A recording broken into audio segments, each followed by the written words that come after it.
Joe Johnson made the case for another vote. Not a second referendum, he told Nick just a few moments ago. Not a second referendum, but a first referendum on the reality of the deal that we have been able to achieve. Let us talk to Jacob Rees Mogg, MP for North East Somerset, chair of the European Research Group of MPs, of Conservative MPs. Morning to you.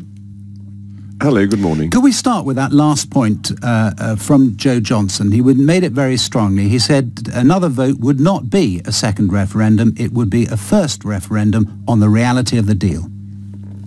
Well, that's clearly untrue. It would be a second referendum on whether or not to leave the European Union, and he made that quite clear. And his answer to the manifesto question, the manifesto he wrote, which said that the referendum result would be delivered, as indeed did both the Leave and the Remain campaigns and Downing Street and the opposition during the referendum campaign, was, I thought, the least strong of all his answers. But the point that he was making is that we were told about a world that we could inhabit post-Brexit. We now see the reality of the one that the Prime Minister envisages us inhabiting, and they are two very different things. And it's perfectly reasonable to go to people and say, are you sure this is what you want? Well, I think he has made a great leap, actually, that he makes a very good criticism of the government's negotiating strategy, and that the government has decided to offer us a state of vassalage. Now, that the government has negotiated incompetently does not mean you should reverse the result of the referendum. It means that you should look at getting a better deal. And this fear of leaving on WTO terms is hugely overstated. We trade more than 50% of our trade on WTO terms. It's how business is done across the world. Yeah, but we don't do it through Calais, do we? That's the point. Well, we do it through Southampton, and there are 6-second delays on goods coming in via Southampton. Yeah, but through containers in a very different set of situations, set of circumstances. It can be done extraordinarily efficiently if you've got the right systems in place. And I accept the right systems aren't yet there. But what you're basically saying is the government has failed to negotiate, and therefore the result of the referendum, the biggest democratic result in our nation's history, should be overturned. This doesn't seem to me to be the right answer at all. This is reheating Project Fear to stop us leaving on the 29th of March, which is what people voted for. On no deal, he says, as of course Transport Minister until he resigned, an insider, someone who's seen the plans, the government may have to take control, he says, of prioritising which lorries, which goods are allowed in and out of the country.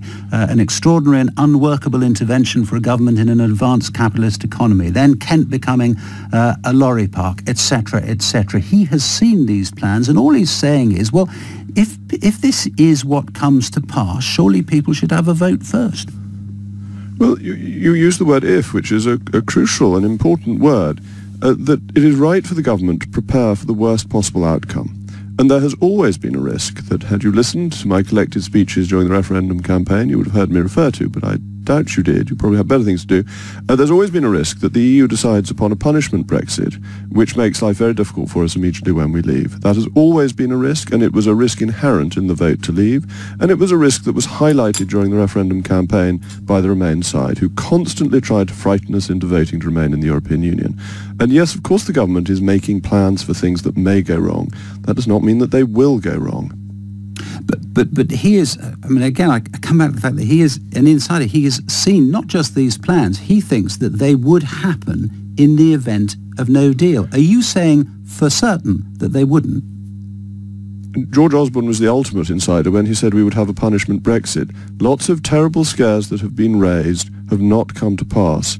We're dealing with civilized nations. We are dealing with allies with whom we have a whole range of other interests. We know that the Mayor of Calais has said that he does not want Calais to be massively disrupted when the UK leaves. There are other interests in this beyond the punishment Brexit that Mr. Johnson is suggesting may happen. But of course the government is right to make preparations. But when the government says, or when a former minister says, these are the preparations for the worst that may happen, that is not a statement that those things will happen. What do you make of the parliamentary arithmetic now? Because, of course, I mean, I've left that question to last because it, in a sense, it just drives people mad and nobody can quite know. But it is, of course, hugely, hugely important because it will govern, if there is a deal brought back to the Commons, what happens. Well, it's been clear, I think, for some time that the government can only possibly get a deal through if it has the support of the Labour Party, and not just a few rebels in the Labour Party, but either the wholesale abstention of the Labour Party or its active support. There will not be enough support on the Conservative benches to get this through. And in those circumstances, what happens? Well, the clerk of the House of Commons, very distinguished clerk, Sir David Nartzler, explained to the Brexit Select Committee that Parliament has legislated for what happens. Parliament legislated, and Mr Johnson was part of this, for us to leave on the 29th of March. That is in the Withdrawal Act, and it was in the Act allowing for the exercising of Article 50. So that is what happens if Parliament does not agree to the Prime Minister's deal.